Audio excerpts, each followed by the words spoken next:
Well, welcome to our budget video for 2024 and 2025. My name is John Robbins, and I'm the lead pastor here at Waterbrook. And with me is Bob Ervien, and Bob heads up our stewardship team and works hand in hand with our staff and with our elders to make sure that our finances here at Waterbrook are clean, well, as clean as can possibly be, and keeps good accountability and good just awareness of the things that are going on for us as a church. Yep.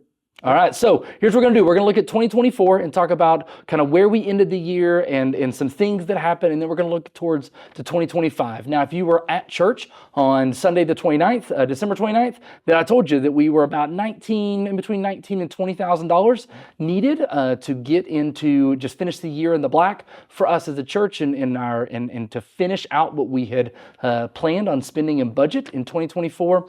And praise the Lord, we had over $34,000 that came in that last Sunday and last couple of days through online giving and stuff. And so we haven't finished all of the calculations of the year. All the calculations, we still have some online giving to put in there. But we fully expect to be in the black. We are over budget, which is tremendous. Thank you guys so much. And it's such a cool thing to see God's faithfulness. I told you how nervous I was on Sunday going into the give it away and all the different things. And yet God just proved faithful, and he did that through your gifts. And so thank you for giving. And I hope that you will continue to do so in 2025 as we get ready to look forward. But before we get there, what are some highlights from 2024? So some of the things that we did that were outside the budget, that I want to point out, and a lot of these are because of the work of James Hunter. So just remind you, we need to praise him when you see him, is that they replaced all the lighting in the 100 building with new LED lighting, which is much brighter and much less expensive for all the classrooms in the hallways. And if you'll also notice in the 100 building, we've replaced the water heater. That water heater was 14 years old. And the plumber said, we don't think it's going to make much longer. So we've upgraded the water heater in there. And then we've also moved the coffee station they were making in the 507. We moved that into the 100 building. So the hospitality team doesn't have to tote those water... all the coffee things, yeah. Coffee jugs all the way over from the 507 building. Yeah. So we were able to do that. So that was a great thing. We've also, in the splash room, we've upgraded all the audio visual in the splash room. So if you get a chance, come over and see what Jennifer has designed. Jennifer did major inputs into this and how she wanted it for her children in that the splash room. And then if you also notice this summer, we trimmed the trees around the 507 building. There's a lot of old oaks in there that were covering the ground and we couldn't get grass to grow. So, and then we hadn't done that since we moved into the property years and years ago. So it was lots of really good, just general things that we need to do. There's a lot that goes into maintaining a property, and those are things that I've certainly learned over the years that you've been a part of over our 14 years of being here, having built a building here since 2011 as a part of it. Now, as we look towards 2025, we are increasing the budget. So tell us just a little bit of what that generally looks like. So we're increasing the budget about 7.2% over 2024's budget.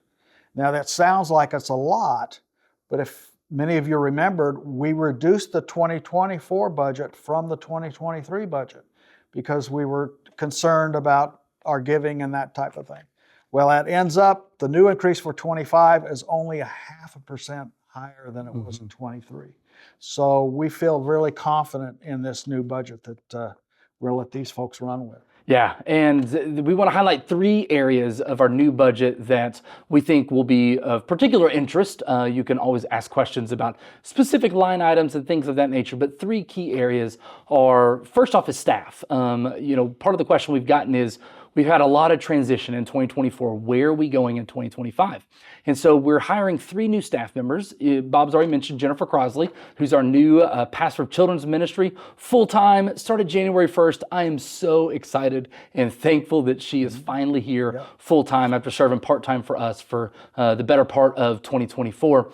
And then we're also continuing our interviews with our student ministry team. And as we look at candidates there, and so we will continue to keep you updated in that process.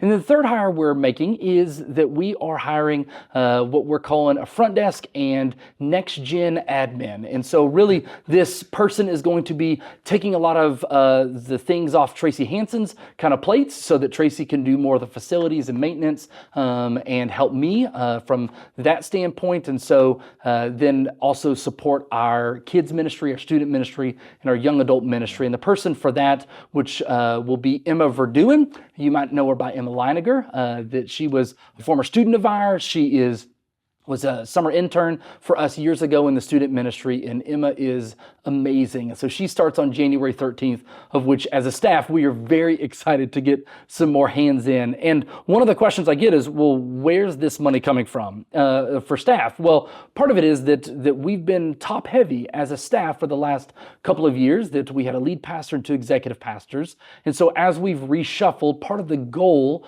going into 2025 is to stabilize that. And so to give us some help in the office and to hire out ministry pastors, students and kids. So one of the things that we've actually added going into 2025 is a portion towards the end of the year that we can have available for a full-time worship pastor. Obviously with Pastor Don transitioning out, it means that we have a hole in that worship ministry from a pastoral standpoint. We have incredible leaders with Eric Benson and Charlie Allen and Wes Brown who are doing an incredible job leading us, but we want to be praying about who God will bring for us from a worship pastor position. And so the elders and the stewardship team has included a portion of that salaries that will be designated for that towards the end of the year, if God continues to help us reach the financial goals that we have for the year. So the second area that we're looking at is we got, just like everybody else in the country, is our property and casualty insurance went up 23%, which is significant, but it's because of it's nationwide, so everybody's doing that. So we don't want to have problems with another hailstorm and not being able to pay for it like that. So that's insurance that has. And then the third area is, since we're increasing our budget giving estimate at 7.2%, we've got to increase our missions, make sure that stays at that 10% that we've promised the missions and we have in our bylaws. So we want to make sure of that. So those are the 3 areas: salaries, property and casualty, and missions. And you'll notice if you have looked at the budget over the years that we also did some renaming of some things just to better kind of designate what those line items are really for, and that it has changed over the last 20 years. Our hope is that you would be committed to Waterbrook, to continue to give, that we ask for members to be committed in a variety of ways. That's, through attendance, through serving, but giving is one of those, that we want to be a place where people can grow in their faith, experience the Lord, and serve God and through a variety of ways. And part of the way that happens is through giving. And so thank you for giving in 2024. We are excited about where God is going in 2025, where He's taking our church. And we hope that you will join us in being a part of what we're doing here at Waterbrook to help make and grow disciples in Wiley and beyond.